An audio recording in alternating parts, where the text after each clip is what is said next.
Да им пожелаем успех.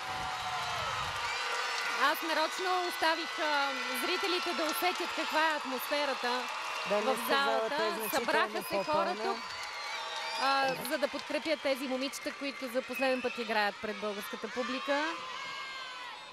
Играят за нея преди всичко.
Браво! Началото е успешно. Началото е успешно. С нови екипи аз видях, че в един момент при Хриси се получи проблем с лентата и трикото й, но се справиха отлично. Само да кажем, че в тази влага в момента, която е тук, защото има страшно много хора в Арена Армеец, климатика работи. Това изисква огромно майсторство да се справят 5 момичета едновременно с лентите. Така че още едно допълнително браво. Да, мисля, че добре мина. Целта е да няма груби грешки, да се отиграват максимално всякакви ситуации. Добре. Зрителите знаят това. Съм виждала Даниела Велчева колко е взискателна към не, на състезание искам само да направят най-доброто. Но знам, че има моменти, които просто трябва да се отиграят. Трябва да сме максималисти в залата. На състезание винаги съм им казвала... Кой е най-критичният момент в това съчетание? Има ли един критичен? Не, няма такъв. Всичките са критични. Да, има в началото една поредица от 2 смени критични. После има и няколко колаборации критични. Просто аз лично... 18-500 не мога да си поема въздух.